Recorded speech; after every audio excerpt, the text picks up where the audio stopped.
आपण मागच्या भागात पाहिलं की स्वराला एक मेसेज आला होता, ज्यात राजवीर आणि एका मुलीचा हार घातलेला फोटो होता. तो फोटो पाहून त्यांचं लग्न झालं आहे असंच वाटत होतं. आज त्याच मुलीने स्वराला गार्डनमध्ये बोलवलं आहे. स्वराजवळ ती मुलगी येते आणि तिला म्हणते, हॅलो, मी रिया आणि काही वर्षांपूर्वी माझं लग्न राजवीर सोबत ठरलं होतं. स्वराच्या पायाखालची जमीनच सरकल्यासारखी झाली. पण पुढच्या क्षणी रियाने जे सांगितलं त्याने संपूर्ण गोष्टच रूप बदलून टाकलं. ती म्हणाली, पण राजवीरने मला नकार दिला होता. हे ऐकून स्वरा अवाक झाली. काय? रिया हसली, पण त्या हसण्यात दुःख होतं. हो, राजवीरवर माझं एकतर्फी प्रेम होतं. आम्ही दोघे बेस्ट फ्रेंड होतो. तो मला जवळची मैत्रीण मानायचा, पण मी त्याला माझ्या स्वप्नातला राजकुमार मानायचे. मी त्याला लग्नाची मागणी घातली होती, पण त्याने मला स्पष्ट नकार दिला होता. माझं त्याच्यावर खूप प्रेम होतं, पण तो फक्त माझ्याकडे मैत्रिणीच्या नजरेनेच पाहायचा. त्या एका कारणामुळे आमची मैत्री दुरावली आणि कितीतरी वर्ष आम्ही एकमेकांना भेटलो देखील नाही. मला काल इथे भेटण्यासाठी अज्ञात नंबरवरून मेसेज आला आणि हा फोटो सुद्धा आला होता. पण हा फोटो माझा आणि राजवीरचा एडिट केलेला फोटो आहे. तुला माहिती आहे स्वरा की हा AIचा जमाना आहे. मला तुमचं लग्न मोडण्यासाठी पैशांची ऑफर आली होती, पण मी हे करू शकणार नाही. मला तुला सगळं काही खरं सांगायचं होतं, म्हणून मी तुला इथे भेटण्यासाठी आले. राजवीर खूप चांगला मुलगा आहे, त्याच्यावर कधीही संशय घेऊ नकोस. स्वराच्या डोळ्यात पाणी आलं. म्हणजे राजवीर तिच्याशी खोटं बोलत नव्हते. पण मग हा फोटो तिला कोणी पाठवला? तिला त्यांचं लग्न मोडण्यासाठी कोणी पैसे ऑफर केले असतील? उत्तर स्पष्ट होतं, गंधाली. मात्र त्याच वेळी गार्डनच्या दुसऱ्या टोकाला उभी असलेली गंधाली मोबाईलवर कोणाशी तरी बोलत होती. तिच्या चेहऱ्यावर राग स्पष्ट दिसत होता. पहिला डाव फसला. ती दात ओठ खात म्हणाली, पण काही हरकत नाही. तिच्या ओठांवर एक धोकादायक हास्य उमटलं. आता असा डाव खेळेन की स्वरा स्वतःच राजवीरपासून दूर जाईल. आणि ते ऐकून समोरचा माणूस हलकेच हसू लागला. रिया गेल्यानंतर स्वरा बराच वेळ त्या गार्डनमधल्या बाकावर बसून राहिली. तिच्या मनावरचा मोठा दगड जणू हलका झाला होता. दुसऱ्या दिवशी सकाळी स्वरा ऑफिसमध्ये आली तेव्हा तिच्या चेहऱ्यावर पुन्हा शांतता होती. तिने ठरवलं होतं की आता कोणत्याही अफवा किंवा खोट्या गोष्टींवर विश्वास ठेवायचा नाही. राजवीर आपल्या केबिनमध्ये होते. स्वराने त्यांच्या दारावर हलकी टकटक केली. मे आय कम इन सर? राजवीरने वर पाहिलं आणि पुढच्या क्षणी त्यांच्या चेहऱ्यावर हसू उमटलं. कारण 2 दिवसांपासून जी स्वरा त्यांच्यापासून दूर पळत होती ती आज स्वतःहून त्यांच्यासमोर उभी होती. या मिस स्वरा, ते मुद्दाम गंभीर आवाजात म्हणाले. स्वरा हसू लागली. रागावला आहात का? राजवीर खुर्चीतून उठले. हळूहळू तिच्याजवळ आले. रागवलो नाही, पण काळजी वाटत होती. त्यांच्या आवाजातील प्रेम स्वराच्या मनाला स्पर्शून गेलं. सॉरी. कारण? ती हळू आवाजात म्हणाली. स्वरा अजून काही बोलणार इतक्यात केबिनचं दार अचानक उघडलं. गंधाली आत आली. तिच्या चेहऱ्यावरचं हसू कृत्रिम होतं. सॉरी, मी चुकीच्या वेळी आले बहुतेक, ती उपरोधिक स्वरात म्हणाली. राजवीरचा चेहरा लगेच गंभीर झाला. काही काम होतं का गंधाली? गंधालीने एक फाईल टेबलवर ठेवली आणि म्हणाली, फक्त सिग्नेचर हवे होते. मात्र तिची नजर सतत स्वरावर होती. त्या नजरेत राग आणि मत्सर स्पष्ट दिसत होता. स्वरा तिथून बाहेर पडली, पण तिला माहिती नव्हतं गंधालीच्या मनात आणखी एक धोकादायक योजना तयार होत होती. त्या संध्याकाळी ऑफिसमध्ये एक महत्त्वाची मीटिंग होती. राजवीर शहराबाहेरच्या गुंतवणूकदारांसोबत ऑनलाईन मीटिंगमध्ये व्यस्त होते. संपूर्ण कंपनीचं लक्ष त्या प्रेझेंटेशनवर होतं. स्वरा गेल्या 3 दिवसांपासून त्यासाठी मेहनत घेत होती. प्रेझेंटेशनची संपूर्ण जबाबदारी तिच्यावर होती. मीटिंग सुरू झाली. सगळं सुरळीत चाललं होतं. पण अचानक स्क्रीनवर प्रेझेंटेशनऐवजी काही वेगळे फोटो दिसू लागले. सगळे अवाक झाले, कारण त्या स्क्रीनवर स्वरा आणि राजवीरचे काही खाजगी फोटो झळकत होते. ते फोटो ऑफिसच्या एका कार्यक्रमातील होते, पण त्यांना अशा पद्धतीने दाखवलं जात होतं की जणू दोघांचं काहीतरी चुकीचं नातं आहे.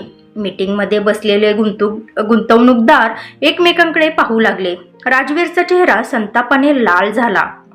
हे कोणी केलं? त्यांचा आवाज संपूर्ण कॉन्फरन्स रूममध्ये घुमला. स्वरा जागच्या जागी घोटली. तिच्या डोळ्यात पाणी आलं, कारण संपूर्ण ऑफिस तिच्याकडे पाहत होतं. काही लोक कुजबुजायला लागले. गंधाली मात्र मागे उभी राहून हे सगळं पाहत होती. तिच्या चेहऱ्यावर समाधान होतं, कारण हा डाव तिनेच रचला होता. पण तिला वाटलं नव्हतं की पुढच्या क्षणी राजवीर असं काही करतील. राजवीर थेट सगळ्यांसमोर उभे राहिले. त्यांनी स्क्रीन बंद केली आणि मोठ्या आवाजात म्हणाले, या फोटोमध्ये काहीही चुकीचं नाही. सगळे शांत झाले. ते स्वराकडे पाहत म्हणाले, आणि जरी असलं तरी मी लपवणार नाही. हो, मी स्वरावर प्रेम करतो आणि काही दिवसात आम्ही लग्न करणार आहोत. क्षणभर संपूर्ण ऑफिस स्तब्ध झालं. स्वराच्या डोळ्यात आनंद अश्रू आले, पण गंधालीच्या चेहऱ्यावरचा रंगच उडाला, कारण तिने बदनामीसाठी रचलेला हा डाव होता. उलट राजवीरने अभिमानाने हा डाव स्वीकारला होता. त्या रात्री गंधाली आपल्या खोलीत वस्तू फेकत होती. तिचा राग आता नियंत्रणाबाहेर गेला होता. स्वरा, ती दात ओठ खात पुटपुटली, तू माझ्याकडून राजवीर हिरावून घेतलास. आता मी तुला शांतपणे जगू देणार नाही. आणि त्या क्षणी तिने मोबाईल उचलला. एका व्यक्तीला कॉल लावला. मला तुझी मदत हवी आहे, ती म्हणाली.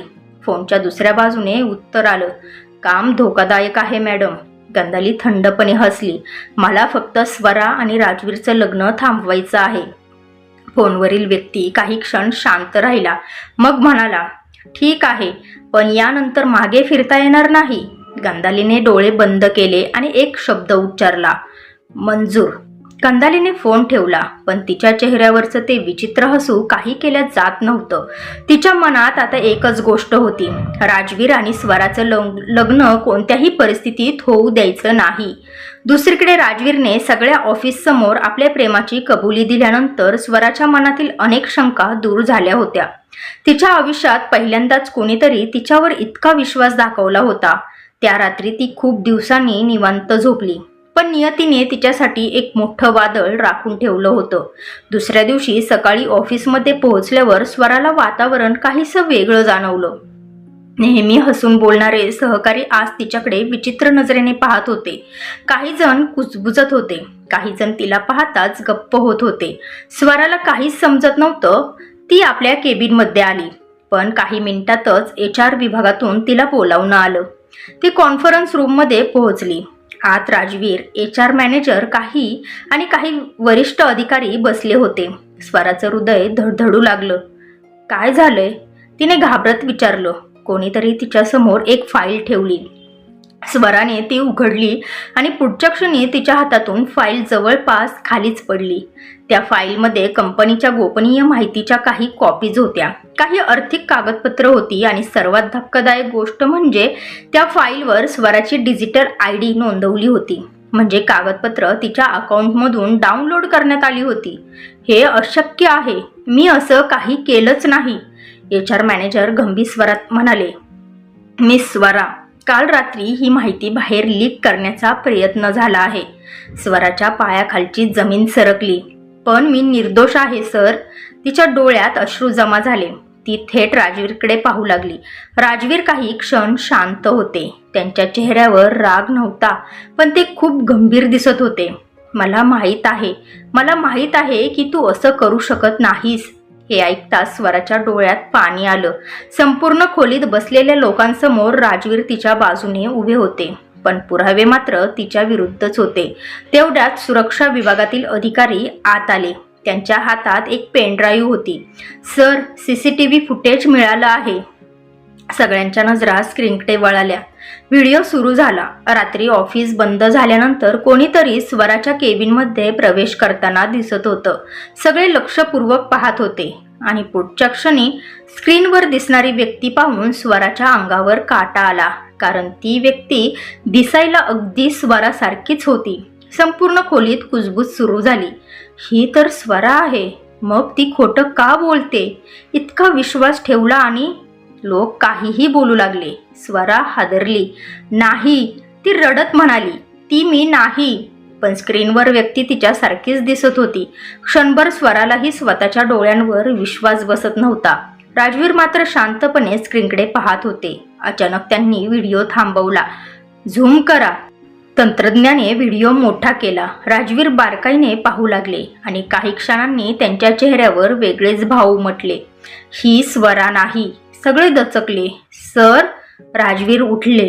पहा, ते स्क्रीनकडे बोट दाखवत म्हणाले, स्वराच्या डाव्या हातावर लहानपणापासूनच एक डार्क काळा चट्टा आहे.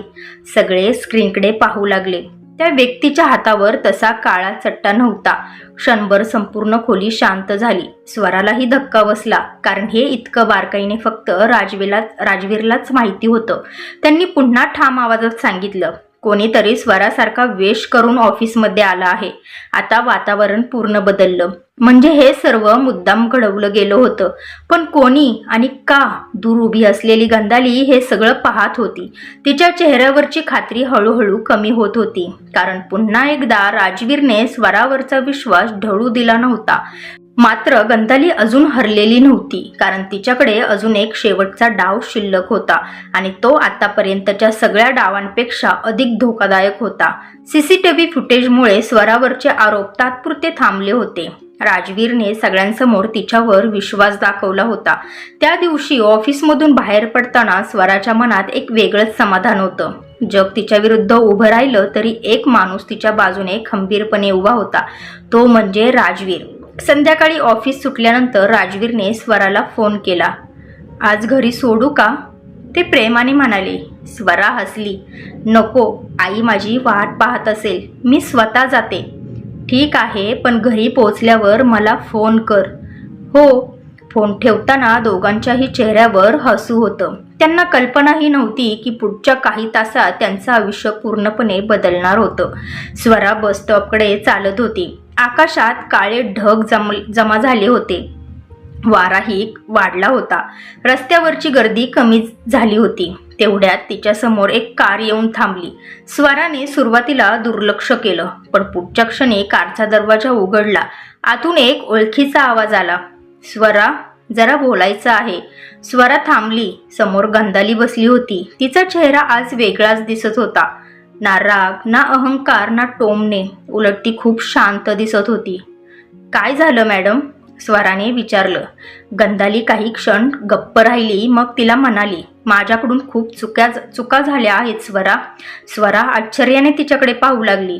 मला तुझी माफी मागायची आहे. स्वराला क्षणभर विश्वासच बसला नाही. ही तीच गंधाली होती का जी सतत तिचा अपमान करत होती? बस ना, 2 मिनिटं बोलू. गंधालीच्या आवाजात आज वेगळाच मवाळपणा होता. काही क्षण विचार करून स्वरा कारमध्ये बसली.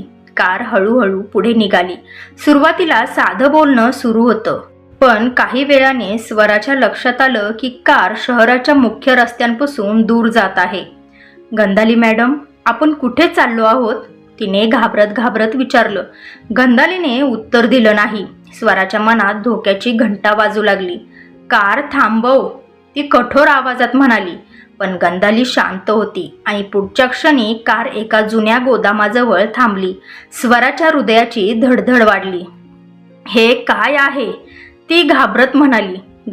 गंधाली हळूहळू तिच्याकडे वळाली आणि तिच्या चेहऱ्यावर पुन्हा तेच भयानक हसू उमटलं. मी सांगितलं होतं ना, राजवीर माझा नाही झाला तर दुसऱ्या कोणाचाही होऊ देणार नाही. स्वराच्या अंगावर काटा आला. क्षणभर तिला सगळं समजलं. गंधालीची माफी, तिचा शांतपणा, हे सगळं नाटक होतं. स्वरा दरवाजा उघडण्याचा प्रयत्न करू लागली, पण उशीर झाला होता. गोदामाच्या आतून 2 माणसं बाहेर आली. स्वरा घाबरली. गंधाली, तू वेडी झाली आहेस का?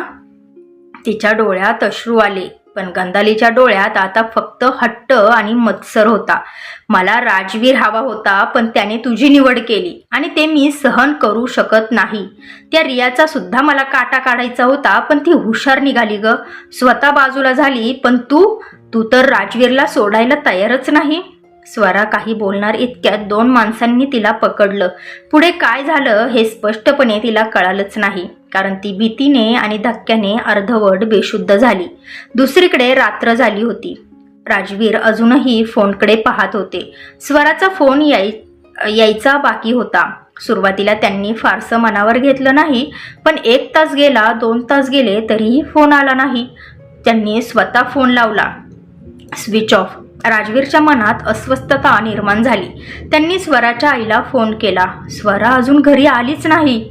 आईचा घाबरलेला आवाज ऐकताच राजवीरच्या छातीत धस्स झालं. त्यांनी ताबडतोब गाडी काढली. रात्रभर शहरभर शोध सुरू झाला. बस स्टॉप, ऑफिसचा रस्ता, तिच्या मैत्रिणी, नातेवाईक सगळीकडे चौकशी झाली. पण स्वराचा कुठेच पत्ता नव्हता. पहिल्यांदाच राजवीरच्या चेहऱ्यावर भीती स्पष्ट दिसत होती, कारण त्यांच्या मनात एकच विचार घोळत होता, स्वरा संकटात आहे. आणि दूर एका जुन्या गोदामात स्वराने हळूहळू डोळे उघडले. डोकं जड झालं होतं. काही क्षण तिला आपण कुठे आहोत हेच समजलं नाही. आजूबाजूला अंधुक प्रकाश होता. जुन्या गोदामाच्या भिंतीवर ओल दिसत होती. बाहेर वाऱ्याचा आवाज होता. ती उठण्याचा प्रयत्न करू लागली, पण पुढच्या क्षणी तिला जाणवलं की ती एका खुर्चीवर बसलेली आहे. समोर गंधाली उभी होती. काही क्षण दोघींच्या नजरा एकमेकींना खिळल्या. स्वराच्या मनात भीती होती, पण त्याहून मोठा प्रश्न होता, गंधाली एवढी टोकाला का गेली? का केलंस हे सगळं? स्वराने शांतपणे विचारलं. गंधाली काही क्षण गप्प राहिली आणि मग हसू लागली. पण ते हसू आनंदाचं नव्हतं. ते दुःख, राग आणि हट्ट यांचं मिश्रण होतं. कारण मी राजवीरवर प्रेम करते, ती हळू आवाजात म्हणाली. प्रेम असं नसतं गंधाली, स्वरा म्हणाली. असं? गंधालीचा आवाज अचानक चढला. डोळ्यात पाणी आलं. लहानपणापासून मी फक्त राजवीरलाच माझं मानलं. माझ्या प्रत्येक वाढदिवसाला तो यायचा. मी आजारी पडले की रात्रभर जागायचा. माझ्या प्रत्येक हट्टासाठी उभा राहायचा. ती काही क्षण थांबली आणि मला वाटलं एक दिवस तो माझाच होईल. गोदामात शांतता पसरली. स्वराला पहिल्यांदाच गंधालीच्या मनातलं दुःख दिसत होतं. पण राजवीरने तुला तसं कधी सांगितलं होतं का? स्वराने विचारलं. गंधाली गप्प झाली, कारण उत्तर नाही होतं. राजवीरने तिला कधीच खोटी आशा दाखवली नव्हती, पण तिने स्वतःच्या मनात अनेक स्वप्न उभी केली होती आणि ती स्वप्न तुटल्याचा राग आता स्वरावर निघत होता.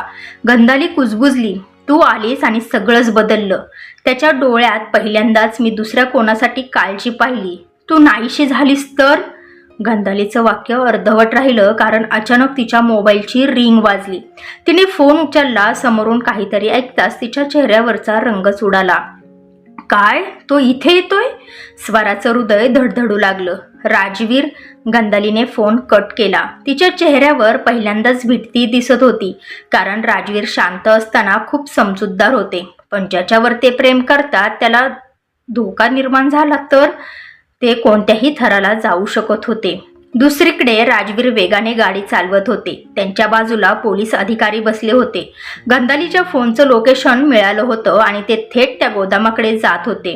राजवीरच्या डोळ्यात राग नव्हता, पण काळजी होती, भीती होती आणि एकच विचार होता, स्वरा सुरक्षित असली पाहिजे. काही मिनिटात गाड्या गोदामाजवळ पोहोचल्या. गोदामाभोवती पोलिसांनी घेराव घातला.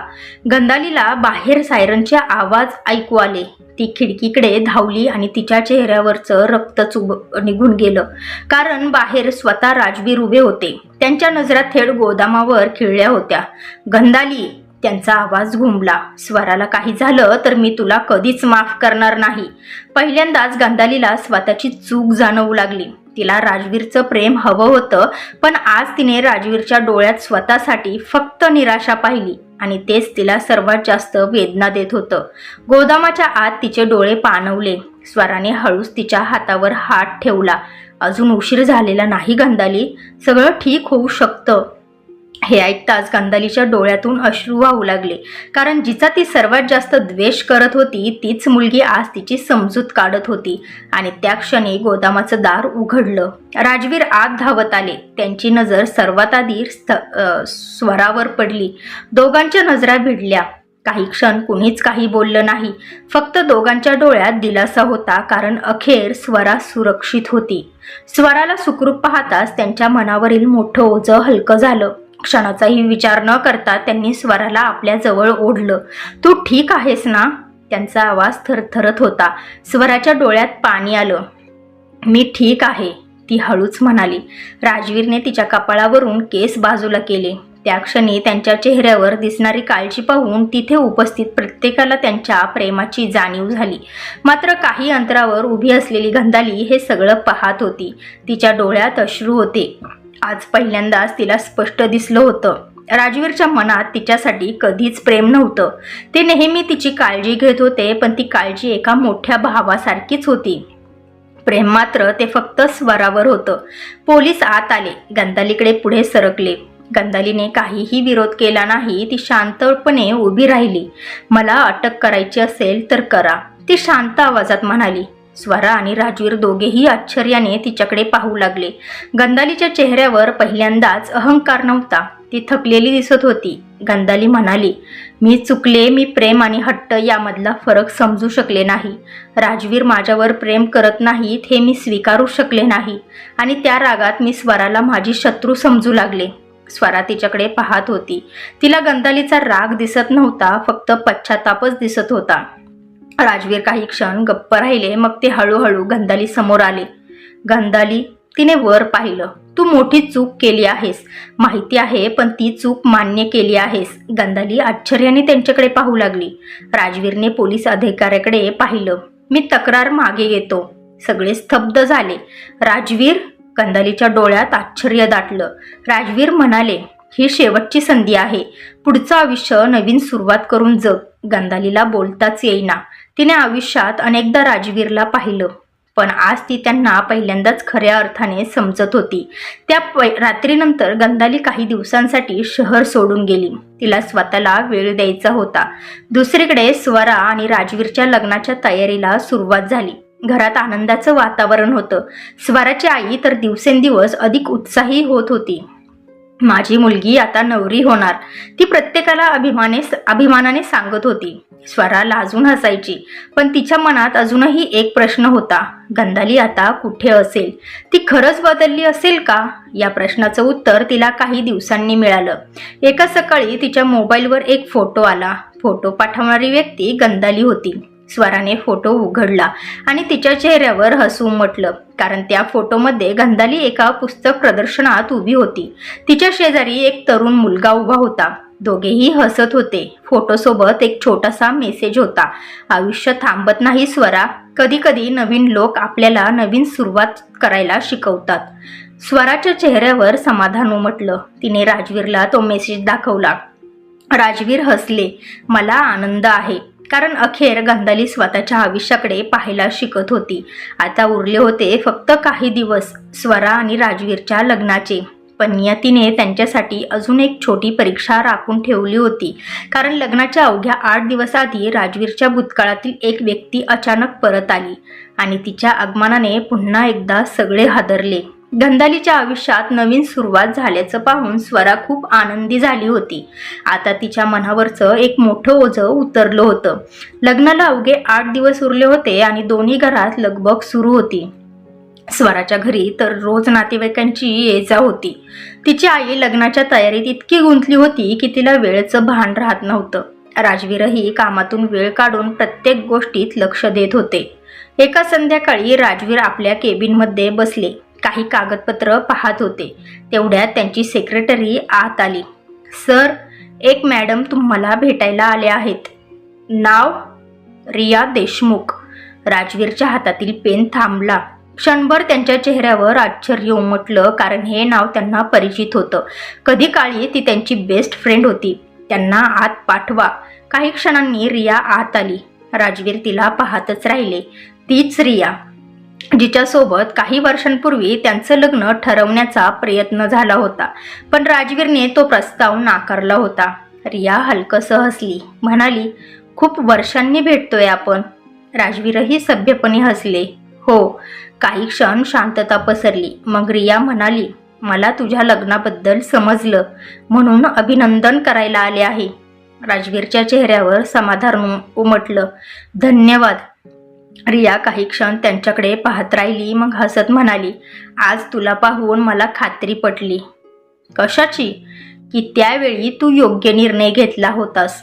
राजवीर काही बोलले नाहीत. रिया पुढे म्हणाली, ज्या व्यक्तीवर प्रेम नसतं त्याच्यासोबत आयुष्य घालवणं म्हणजे दोघांनाही शिक्षा असते. तिच्या आवाजात परिपक्वता होती आणि राजवीरला आनंद झाला की ती आयुष्यात पुढे गेली होती. पण त्यांना माहीत नव्हतं की ऑफिसच्या बाहेर उभ्या असलेल्या एका कर्मचाऱ्याने रियाला त्यांच्या केबिनमध्ये जाताना पाहिलं होतं आणि काही तासातच संपूर्ण ऑफिसमध्ये चर्चा सुरू झाली. राजवीर सरांची जुनी प्रियसी परत आली. लग्न थांबणार बहुतेक. स्वराला माहिती आहे का? अफवा पसरायला वेळ लागला नाही. दुसऱ्या दिवशी त्यातील काही गोष्टी स्वराच्या कानावरही आल्या. सुरुवातीला तिने दुर्लक्ष केलं, कारण तिला राजवीरवर पूर्ण विश्वास होता. पण मनाच्या एका कोपऱ्यात अस्वस्थता निर्माण झाली. त्याच दिवशी संध्याकाळी राजवीर स्वराला घेऊन लग्नासाठी काही खरेदी करायला गेले. दोघे एका दागिन्यांच्या दुकानात आले होते. स्वरा अंगठ्या पाहत होती, तेवढ्यात तिची नजर दुकानाच्या काचेबाहेर गेली आणि ती क्षणभर थबकली, कारण बाहेर रिया उभी होती आणि ती हसत राजवीरकडे पाहत होती. स्वराच्या मनात पुन्हा एक हलकीशी अस्वस्थता निर्माण झाली. राजवीरने तिच्या चेहऱ्याकडे पाहिलं. काय झालं स्वरा? काही नाही, ती हसून म्हणाली. पण राजवीरला जाणवलं ती काहीतरी लपवत आहे. रात्र झाली. स्वरा घरी आली आणि झोपण्यापूर्वी तिच्या मोबाईलवर एक मेसेज आला. पाठवणारी व्यक्ती रिया. स्वरा आश्चर्यचकित झाली. मेसेज उघडताच तिच्या डोळ्यात प्रश्न उमटले, कारण त्यात फक्त एकच वाक्य लिहिलं होतं. उद्या मला भेट. राजवीरबद्दल तुला एक महत्त्वाची गोष्ट सांगायची आहे. स्वराचं हृदय जोरात धडधडू लागलं. रिया काय सांगणार होती आणि ती गोष्ट इतकी महत्त्वाची का होती? पहिल्यांदाच लग्न इतक्या जवळ असताना स्वराच्या मनात पुन्हा शंकेची छोटीशी सावली निर्माण झाली. रियाचा मेसेज वाचल्यानंतर स्वराला रात्रभर नीट झोपच लागली नाही. रिया नक्की काय सांगणार होती? तिच्या मनात अनेक प्रश्न निर्माण झाले होते. राजवीरवर तिचा पूर्ण विश्वास होता, पण जेव्हा एखादी व्यक्ती स्वतःहून भेटायला बोलवते आणि महत्त्वाची गोष्ट सांगायची आहे असं म्हणते, तेव्हा मनात थोडीशी अस्वस्थता निर्माण होणे स्वाभाविक होतं. दुसऱ्या दिवशी दुपारी स्वरा रियाने सांगितलेल्या कॅफेमध्ये पोहोचली. रिया आधीपासूनच तिथे बसली होती. तिने स्वराला पाहताच हसून स्वागत केलं. बस ना.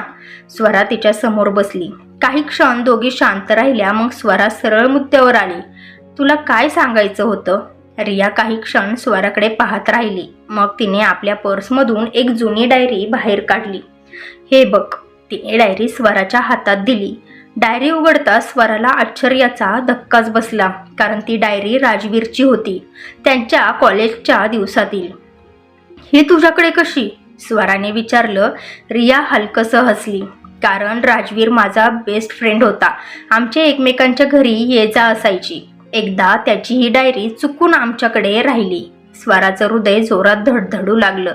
तिने डायरीचं एक पान उघडलं आणि त्यावर लिहिलेलं वाचून तिचे डोळे मोठे झाले. आज पुन्हा ती मुलगी बस स्टॉपवर दिसली. तिच्या चेहऱ्यावर एक वेगळंच निरागस हसू आहे. नाव माहिती नाही, पण तिचा चेहरा विसरता येत नाही. स्वरा पुढचं पान उलटू लागली. आज समजलं तिचं नाव स्वरा आहे. ती तिच्या आईसोबत बाजारात आली होती. कधी बोलता येईल की नाही माहीत नाही, पण ती दिसली की दिवस चांगलाच जातो. स्वराच्या डोळ्यात पाणी जमा होऊ लागलं. तिने आणखी काही पाने वाचली. प्रत्येक पानावर तिचाच उल्लेख होता. कुठे तिचं हसणं, कुठे तिची साधी राहणी, कुठे तिच्या आईबद्दलचा आदर. राजवीरने तिच्याशी बोलण्याचा कितीतरी वर्षांपूर्वीपासून तिच्याबद्दल लिहिलं होतं. स्वरा स्तब्ध झाली. हे तिच्या तोंडून शब्दही बाहेर पडत नव्हते. रिया हसली. आता समजलं का मी तुला का बोलवलं? तुमच्या लग्नात मला ही डायरी तुला गिफ्ट करायची होती. स्वराने होकारार्थी मान हलवली. रिया पुढे म्हणाली. त्या काळात मला वाटायचं की कदाचित राजवीर माझ्याशी लग्न करतील, पण जेव्हा ही डायरी वाचली तेव्हा मला समजलं की त्यांच्या मनात आधीपासूनच कोणीतरी आहे आणि ती व्यक्ती तू आहेस. आपण जेव्हा गार्डनमध्ये भेटलो तेव्हा मी पहिल्यांदा तुला पाहिलं. खरंच राजवीरची चॉईस खूप भारी आहे. त्यामुळेच त्यांनी माझ्याशी लग्न करायला नकार दिला. स्वराच्या डोळ्यातून अश्रू वाहू लागले. तिला आठवलं, राजवीरने कधीच आपल्या प्रेमाचं प्रदर्शन केलं नव्हतं, पण प्रत्येक कठीण प्रसंगी ते तिच्या सोबत उभे राहिले. ही डायरी त्या प्रेमाचा सर्वात मोठा पुरावा होती. रिया उठली. आता ही डायरी तुझ्याकडेच राहू दे. ती जिच्याबद्दल लिहिली गेली आहे तिच्याकडेच असायला हवी. स्वराने भावूक होऊन तिचा हात धरला. धन्यवाद रिया. रिया हसली. तुमच्या दोघांचं लग्न आनंदाने होऊ दे हीच माझी शुभेच्छा. त्या संध्याकाळी स्वरा थेट राजवीरच्या बंगल्यावर गेली. राजवीर आपल्या स्टडी रूममध्ये काम करत होते. स्वरा शांतपणे त्यांच्या समोर जाऊन उभी राहिली. काय झालं? राजवीरने विचारलं. उत्तर देण्याऐवजी स्वराने त्यांना मिठी मारली आणि ती डायरी त्यांच्या समोर ठेवली. राजवीरच्या चेहऱ्यावर आश्चर्य उमटलं. ही डायरी तुला कुठे मिळाली? स्वरा हसली. म्हणजे खरं आहे सगळं. राजवीर काही क्षण गप्प राहिले. मग त्यांनी डायरी उघडली. त्यांच्या चेहऱ्यावर जुन्या आठवणींचं स्मित उमटलं. हो, ते हळू आवाजात म्हणाले. मी खूप वर्षांपासून तुझ्यावर प्रेम करत होतो स्वरा. स्वराच्या डोळ्यात आनंदाश्रू आले. मग सांगितलं का नाही? राजवीर हसले. कारण त्यावेळी मी फक्त संघर्ष करणारा माणूस होतो आणि मला वाटत होतं ज्या दिवशी मी स्वतःला सिद्ध करेन त्या दिवशीच तुझ्यासमोर उभा राहीन. पण एक दिवस तूच आपल्या कंपनीत नोकरी शोधायला आलीस. तेव्हा मला खूप आनंद झाला होता. पण तुला मी लगेच लग्नाची मागणी घालू शकत नव्हतो कारण मला माहीत होतं तू मला नकारच देशील. जसं मी तुझ्यावर प्रेम करतो तसाच तू सुद्धा माझ्यावर करावं असं मला वाटायचं. त्या दिवशी तू पावसात एवढ्या उशिरा निघालीस तेव्हा मला तुझी खूप काळजी वाटली. म्हणून मी तुला लिफ्ट दिली आणि घरी घेऊन गेलो. स्वरा काही बोलली नाही. ती फक्त त्यांच्या खांद्यावर डोकं ठेवून उभी राहिली. त्या क्षणी तिला जाणवलं हे नातं अचानक निर्माण झालेलं नव्हतं. ते अनेक वर्षांपासून शांतपणे वाढत होतं. आता लग्नाला फक्त 5 दिवस उरले होते आणि यावेळी कोणताही गैरसमज नव्हता, कोणताही अडथळा नव्हता. फक्त प्रेम होतं आणि 2 हृदयांची एकमेकांकडे वाटचाल. राजवीरच्या डायरीत लिहिलेलं प्रेम वाचल्यानंतर स्वराच्या मनातला शेवटचा गैरसमजही दूर झाला होता. आता तिच्या चेहऱ्यावर सतत एक वेगळंच तेज दिसत होतं. लग्नाला फक्त 5 दिवस उरले होते. दोन्ही घरात उत्साहाचं वातावरण होतं. नातेवाईक येऊ लागले होते. घरभर गप्पा, हशा आणि लग्नाच्या तयारीची धावपळ सुरू होती. स्वराच्या घरी मेहंदीचा कार्यक्रम होता. संपूर्ण घर फुलांनी सजवलं होतं. अंगणात रंगीबिरंगी पडदे लावले होते. मंद संगीत सुरू होतं. स्वरा हिरव्या रंगाच्या सुंदर ड्रेसमध्ये बसली होती.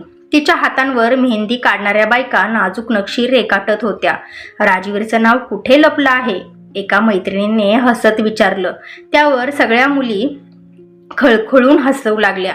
स्वरा लाजली. मेहंदी काढणाऱ्या बाईंनी राजवीरचं नाव इतकं सुंदर लपवलं की ते शोधणं अवघड होतं. त्याचवेळी राजवीरच्या घरीही तयारी सुरू होती. पण राजवीरच्या मनात काहीतरी वेगळंच चाललं होतं. ते सतत कोणाला तरी फोन करत होते, काही व्यवस्था पाहत होते.